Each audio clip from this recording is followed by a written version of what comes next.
Okay. You guys were waiting patiently on me. I love that. Thank you so much. Um, Peaches alcoholic. I'm also a grateful member of Cocaine Anonymous. Um, First and foremost, I want to just thank God for another day, uh, another opportunity to open my eyes and wiggle my fingers and and plant my feet firmly on the ground. Um, I saw that my friend Mike D, the Mad Dog, was here a couple of weeks ago, huh?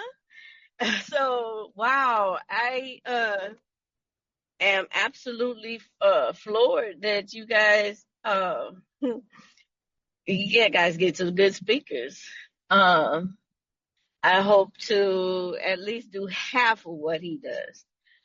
He's in my lineage actually. He sponsored a woman that sponsored a woman that sponsored a woman that sponsored me. How about that? um, at one point in time, I had, found a different path, um, to the same happy road of destiny. And I'm super grateful for just the honest opportunity to like have anybody um sacrifice some time, to talk to me, to love me, to guide me, to show me that there's more to life, because I thought that was it. I thought that was it. I thought that I would be continuing to chase the unchaseable for the rest of my life. I knew that I was going to be in dark alleys for the rest of my life. I just knew, but God had a different plan, and I'm so grateful for that. I'm so grateful that circumstances started changing into occurrences and started changing into um, opportunities. It's amazing how the transition from hopeless to dopeless. I mean, it's mind blowing to me. Um, I am so happy that I finished all the steps a few times. Um, because I had more than one problem. Besides the drugs and alcohol, I was able to take uh relationships through the work. I took cigarettes through the work. I took debt through the work. I took food through the work. I took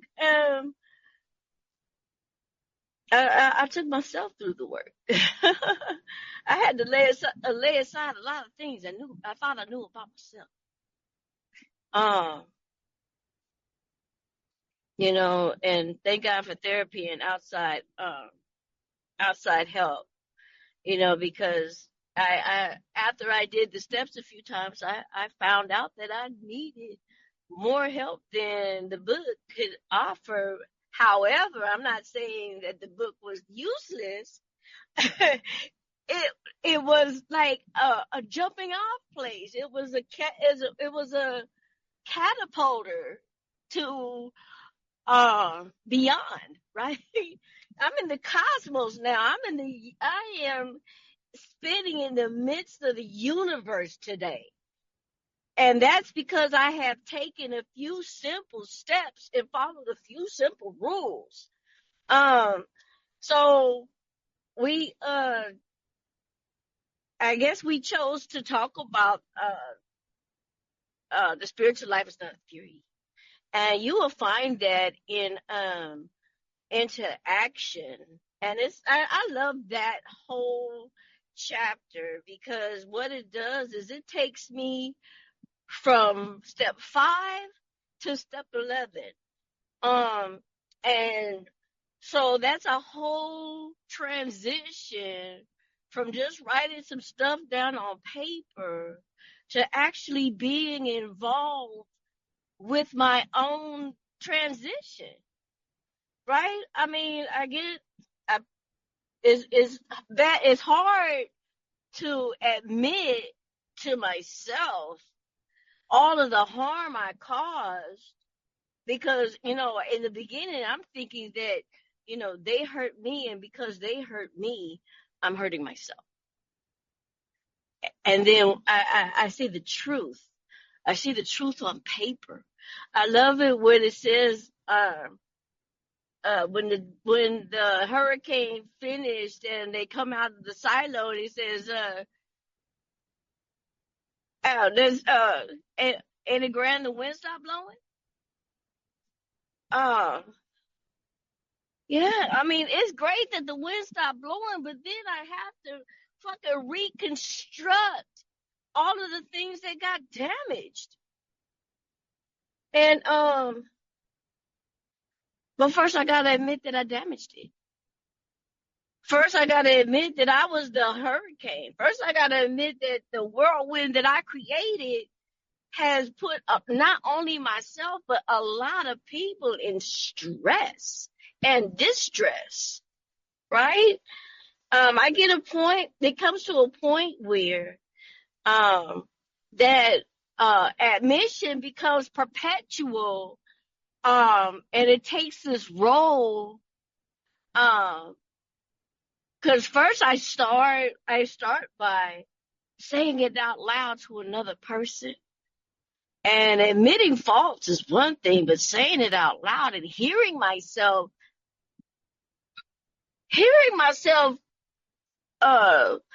do finding out what I do to other people, but then telling somebody else and looking at their face and waiting for it to cringe, and it doesn't. Their face doesn't cringe. Instead, they're identifying with me. Instead, they're supporting me. Instead, they're agreeing that is a part of the harm that they caused as well. It's so satisfying to know that I am not the only one. It is so satisfying to know that I'm not the only one who suffered on self, because self made me suffer. Wow. After I talk about my fifth step, after I do my fifth step, it says to just sit there. Give yourself an hour just to bask in the sunlight. Like getting a tan or something, just enjoying that there's no sun, there's no clouds in the way anymore. The clouds have been blown away because of the conversation that I had with the person that was willing to listen to all my harms, all my faults, all my degradations, all my insanity. Yeah. So what happens after that is, I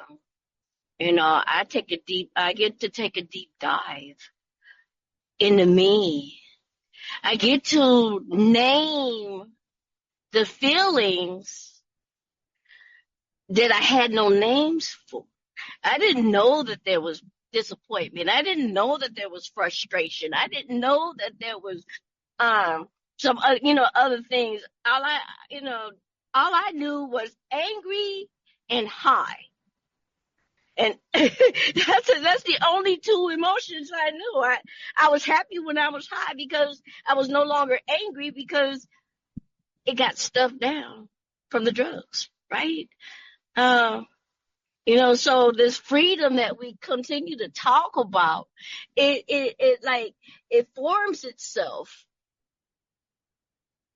And it continuously forms itself, and it grows because the little freedom I got was, spewing out the garbage. But now I get to like dig through the garbage and see where I was short, and what I'm missing. What did I do that I shouldn't have been doing? And what should I be doing that I didn't do? And I do that every day. I look at my actions or my reactions to situations, to people that, are abrasive, or, the boss, or, the kids, whatever I get in contact with, that I'm going to not see eye to eye in, and look and become aware of that attitude, become aware of that emotion, become aware of that thing that gets in the way. Because what I see is, it's not you that makes me feel this way, because that's not a thing. That's not even the truth. You can't make me do shit. I make me take me to this other place, that's outside of God. That's outside of the realm of the spirit. That is outside the spirit of what's deep inside of me, which is love, which is compassion, which is happiness, joy, freedom, all of these things. So I continue my journey, and I create a list of people, the same list of people that I said rubbed me the wrong way. The list of people that I said affected me in so many forms. The same people I said that did all these things to me, I get to write them back down. And then I add a few other names that I come to find that I harmed them too. They didn't do anything to me. I just caused them harm. Shame on me. I mean, no, for real. So I write these names down, and I talk to them with my sponsor, and it's the same person that heard the inventory that gets to, kind of situate, or resituate the situation, so that I can see clearly the harms that I have caused, so that when I approach these people, that I have these conversations, to ask to be forgiven, in the same breath, I get to learn how to forgive. Because that's another thing that I had no idea that I needed. I never practiced forgiveness. I might, bump into somebody walking past them and say, "Ooh, sorry," but I ain't shit. When I actually absolutely take my side, not looking at that other person and what I think they did, I get to lay all that aside and just have a conversation about me and what I do. And not only do I do that, but then I listen. I get to listen to the things I miss, because I'm going to miss some things. And a lot of people have a tendency to remember some shit that I don't remember. So, blackout state, super high, just unintentional victim, because you were just happened to be there, type of, how we get down. So once I have these conversations, then I find out about this not being a theory. And that's because I finally get to meet this spirit. And most of it is the spirit of truth. Another thing that I've never got to really have a relationship with, because I'm constantly trying to be somebody else. Because if you found out who I was for real, you wouldn't want to be with me. You wouldn't want to be nowhere near me. You would think that I'm this person that's going to put your life in so much danger.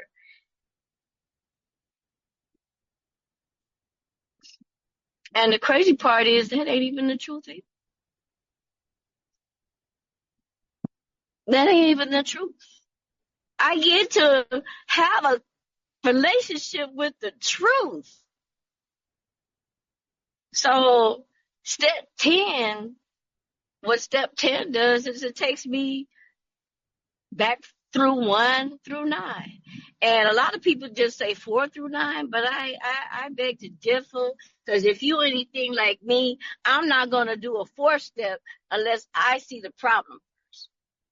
If there's no problem, why would I put anything down? Why would I want to revisit the argument I just had with this person, or the disagreement I had with that person, or just the fact that my kid just doesn't do what I tell him or whatever, I get to keep taking a look. It says continue like 50 times in there, when it talks about step 10. Continue to do this, continue to look at that, continue to find this, continue to write that down, continue. That means ain't the end nowhere. We don't stop. We keep going and going and going. I feel like the Energizer Bunny sometimes, god damn it, because for quite a few years, it took a lot for me to realize that I am my problem. I'm the one that causes friction. I'm the one that always has something smart to say, or something, that's gonna rattle somebody's cage, because I love the feeling. It's a high for me to watch somebody get upset that was trying to make me upset. I don't know. I thought that was it was a queer idea of fun. It says. Remember the jaywalker, right? And then it keeps going. Talks about step 11.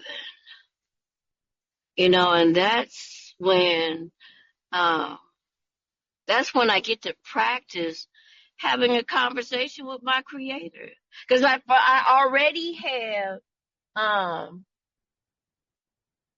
offered myself, and then I just decided to give everything, good and bad. And then I get to this place where, now I have to be taught who I am and what to bring.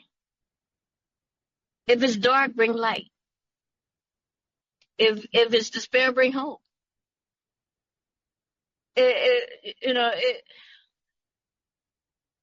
have a kit now,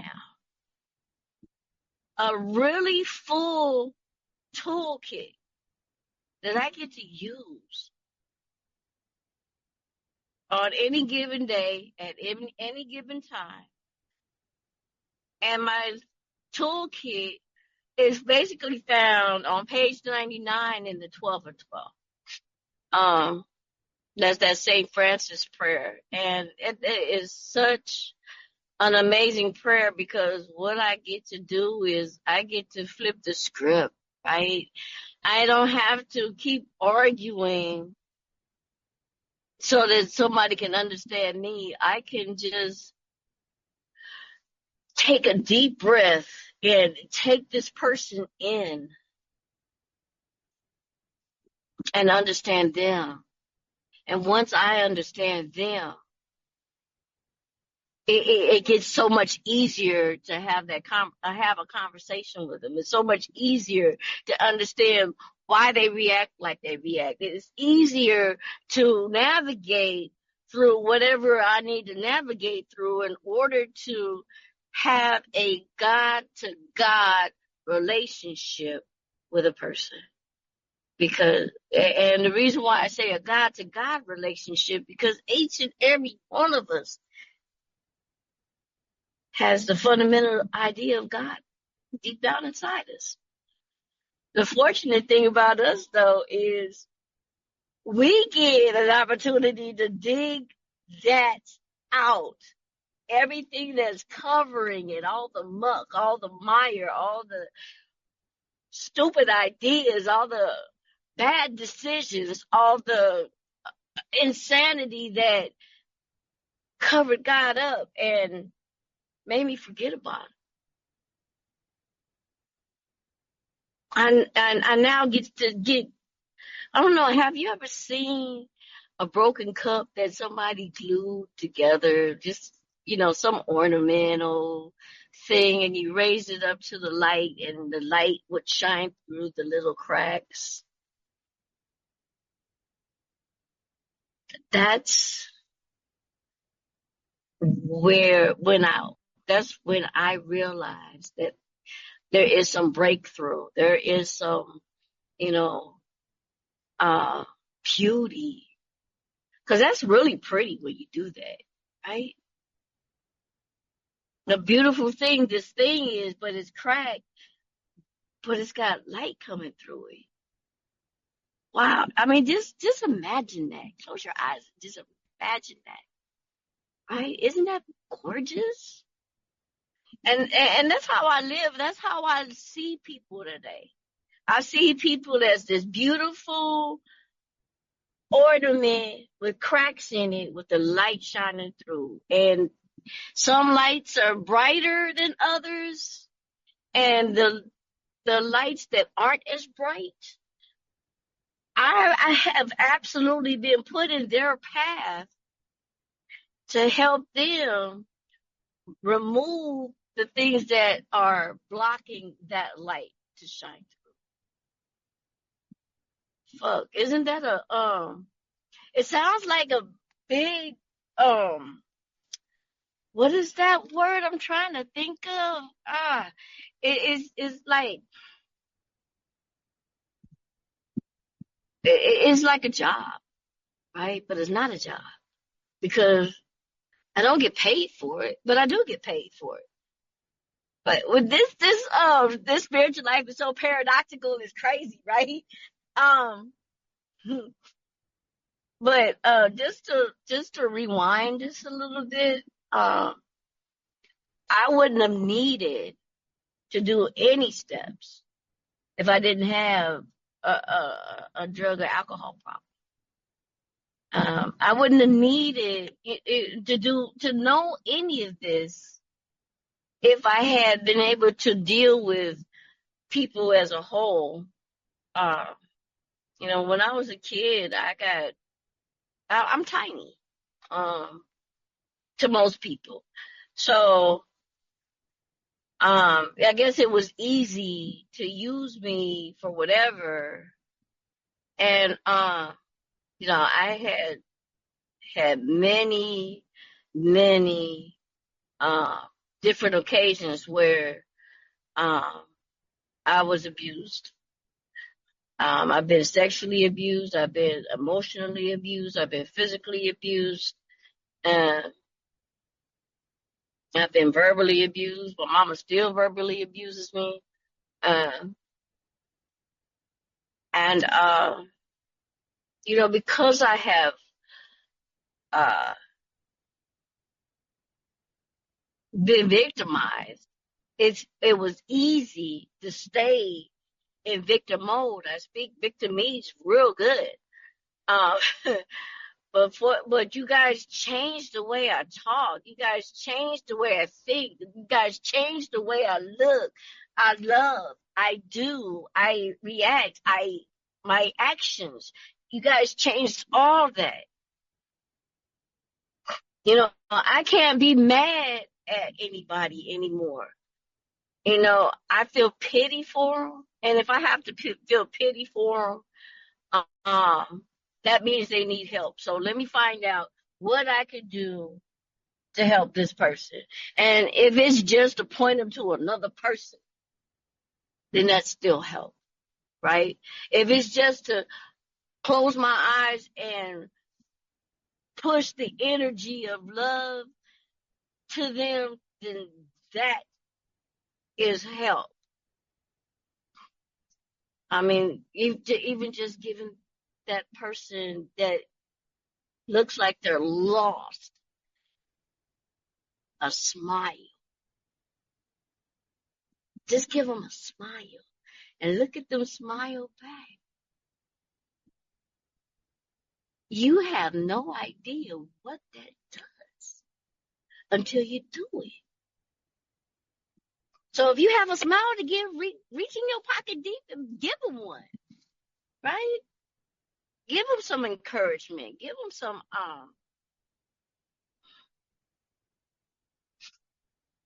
Just give the light that is cracking, that's shining through your cracks, so they can shine their light through their cracks too.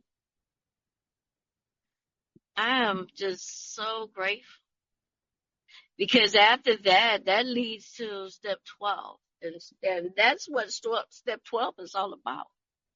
Is being a service in every single capacity available to you. Right? I have been such a taker. Give me. Mine. Give me some more. I want that too. Let me have 2 of those. Right? And share. That's my name is not Sharon.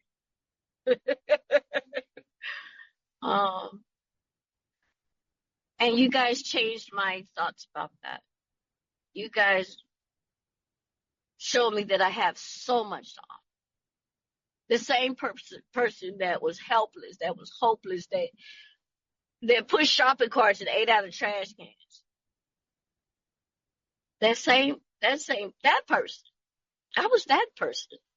I was that person that was going somewhere with nowhere to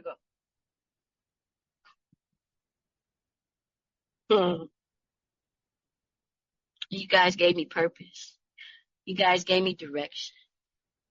You guys gave me hope, which led to faith, which led to the courage I needed to put one foot in front of the other. One day at a time, sometimes even one moment at a time, just constantly going and stepping and then the little steps turn into big steps, which turn into this propulsion, like I'm in my car flying, and then it's like to infinity and beyond, right? Just keep going, keep being in this spirit of the universe, because you have no idea with the amount of things that I could possibly have. I prefer the things that I've got inside now. I mean, I've been in a position where when I lost my job, we lost the apartment, me and my little girl. We lived in a shelter. We lived in a transitional house with a whole bunch of roaches. I think I was 6 or 7 years sober. And I don't know why, but I was super happy. I found a little job at Goodwill. I was trying to be an Uber, but I didn't like that. but I had an opportunity to recreate my life so many times. Because my career is no longer what I do. What I do is no longer who I am, right? I am a child of God. I am Miss Peaches. I am a whole person. And those are the only three things that I need. Everything else is fucking bonus. Just bonus, right? If I got a nice place, bonus. If I got a nice car, bonus. If I got a nice boyfriend or whatever, bonus. I have everything I need. I'm complete. It's me and God. This fellowship and these opportunities like this to sit and talk to you and thank you, that is what it's like, because it's not a theory. We have to live it. We absolutely have to. And I know for me, living it looks like putting myself to the side. No, I'm not saying no self-love, no self-care, no all of that. Because we need that too, because there's nothing I can give you if I don't have it. It says too that I can't pray for myself because it doesn't work. And you can see why. You can always see why. Every time I ask for what I think I need, what ends up happening is I focus so much on myself that I forget that there are other people. I fucking forget. Because I'm so into my materials, I'm so into my what would I call it? Like my self growth with the things. I remember having this relationship with things. I love things and I use people. But now it's shifted. It has totally changed to the opposite. I now am practicing using things and loving people. And that's coming from a person that has had so many injurious situations that I thought I would never, ever be in any kind of relationship where a person would have the opportunity to do that to me again. And that's because I found out that my life is no longer mine. And because my life is no longer mine and God is leading my footsteps, I am no longer walking towards harm. I am no longer walking towards insanity. I'm no longer walking towards that next drink or that next hit. I'm no longer walking towards the things that had got me here in the first place. Unless it's to try to pull somebody out. Every now and again, I put myself on the fire. But it's a lot easier when they're already in treatment or in jail or, wherever, so that they're stationary and they won't pull out a pipe and they won't hand me a drink.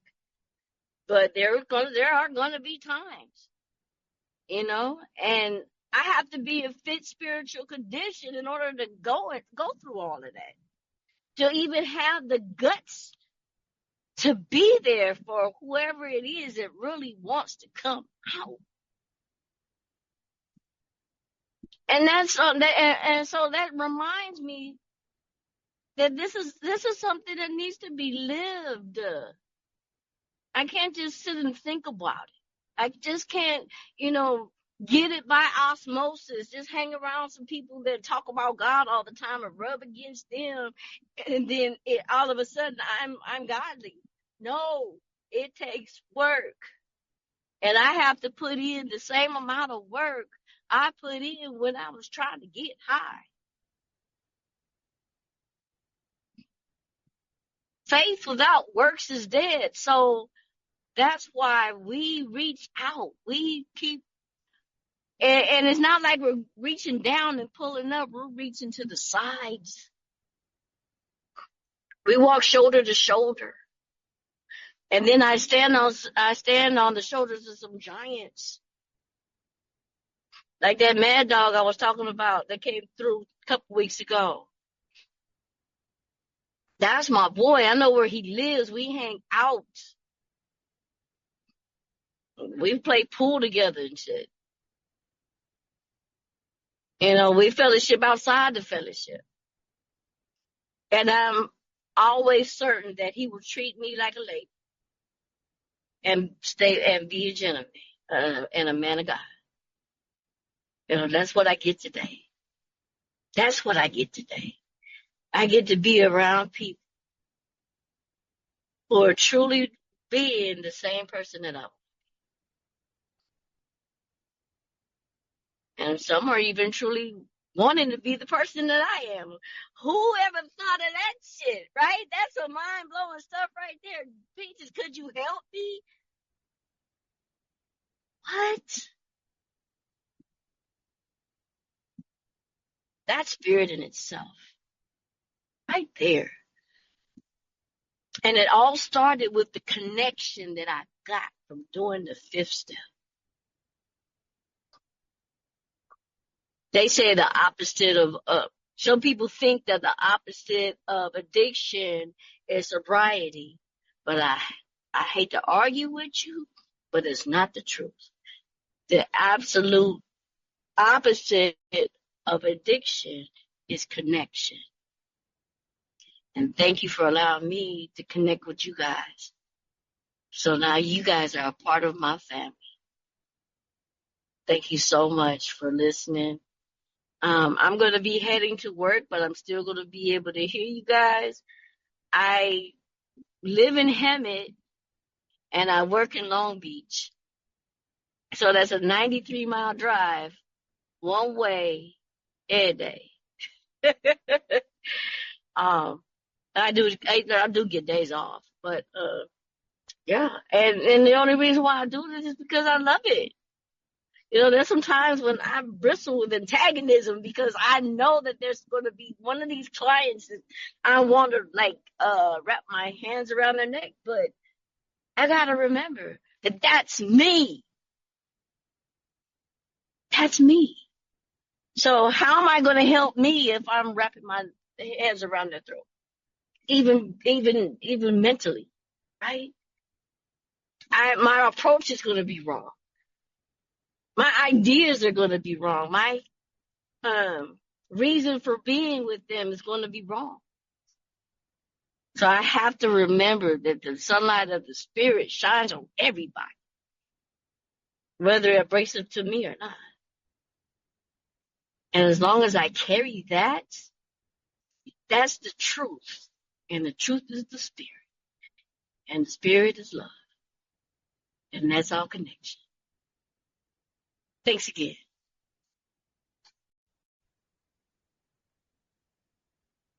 Angela, do you want to come in? Thank you very much, Danny, Angela, alcoholic. And thank you, Miss Peters. Absolutely beautiful, as always. And I definitely have a smile for you. Every single time I see you, I cannot help but smile because you have that aura. You really, really do. You're just a beautiful person inside and out. You really are. So my question, just before I jumped on here because I'd seen your name on the flyer and I thought, oh, brilliant. Because I was in a meeting prior to this, I was doing a share and I had to do it on emotional sobriety. And when you were talking, as I was doing my share earlier, I was thinking, afterwards I come off and I thought, when did I see the changes in me? How did I see the changes in me? And then when you talking about your journey through, how did you see it? Because I know people always say they see the changes in us first before we notice the changes. And that was one of the things I was thinking of and talking about in my share. And I thought, I wonder when did you start to recognise that you were changing? That's my question to you. Love you, Miss Peaches. Love you too, Angela. Oh my God. I basically focused on you for half of my share because I know you and I love you. So I'm real happy to answer that question for you. And the truth is, I don't know. But I did see glimpses, and I guess, like I said before, one of the glimpses I got was when I was sharing my fifth, after I shared my fifth step, and my sponsor comes in saying something like, oh yeah, I did that too. Oh yeah, I thought like that. Oh yeah, I felt like that. Mind blowing. So after the spirit of I'm not alone is when change started occurring. I think that's. Thanks so much, Angela, for the great question, and Miss Peaches for beautiful answer. Beautiful. Next up, Isaac, do you want to come in? Yeah, thank you, Danny. Hi, everyone. My name's Isaac. I'm a drug addict. Miss Peaches, thank you so much for your service and for agreeing to come and be with us today. Really, really enjoyed listening to you. My question is, if you were speaking to someone who is brand new to this beautiful thing that we share here, what would be some simple direction on beginning to live the spiritual life away from it just being a theory? Thanks. That's a good question. So, basically, when I talk to new people, I don't want to all of a sudden jump into, you need to do this, you need to do that. Instead, there's an actual whole,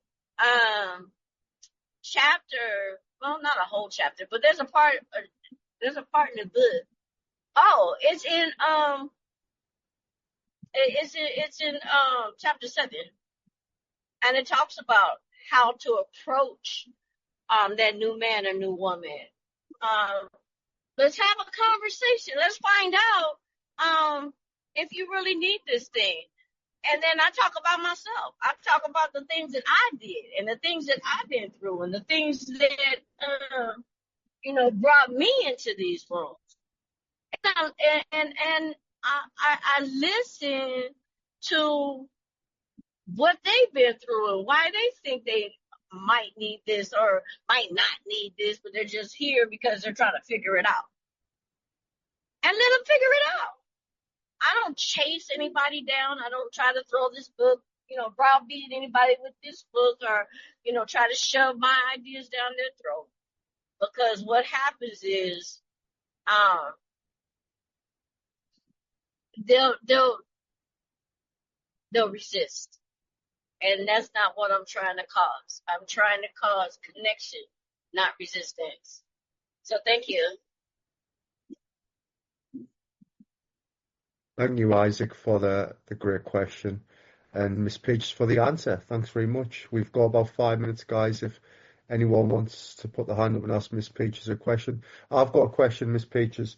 You talked about the paradoxes in the program, and isn't it so true? What has been your experience with the paradoxes, and which one did you find that you sort of realized about first in your recovery?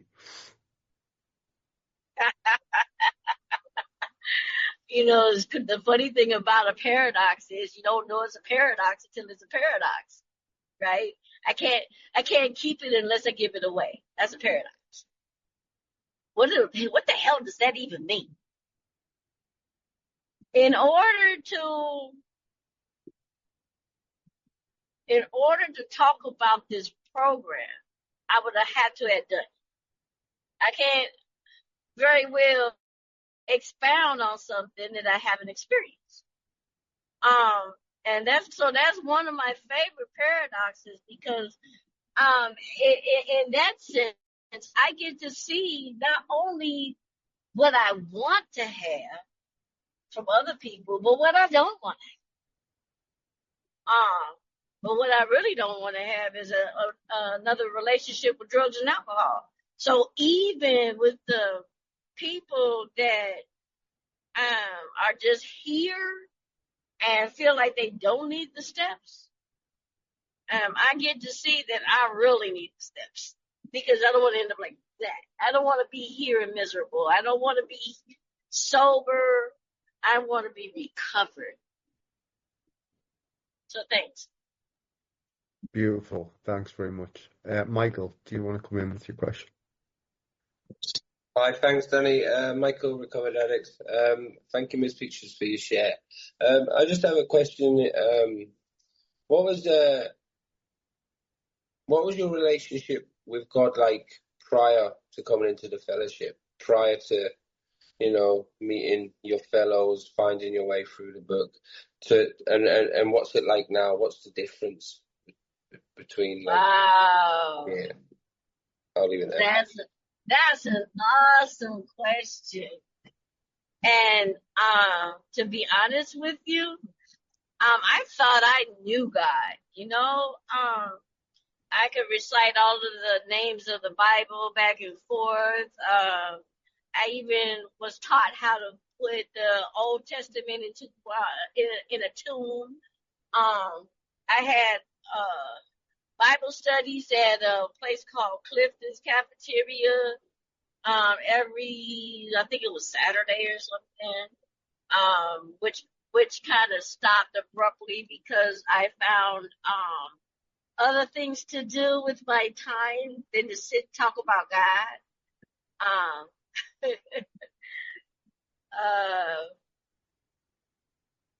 I have been to every kind of Christian church available to me. I went to Catholic church. I went to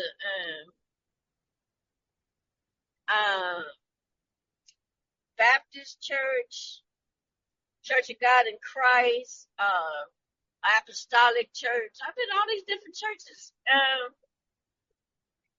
And one thing I didn't realize until I got here into the Rules of Cocaine Anonymous, Alcoholics Anonymous, is that when other people went to church, they brought their God with them. I was going to church trying to find God. I didn't know that God wasn't in the building. I'm bringing the building. I am the building. I'm just coming to fellowship, share my God.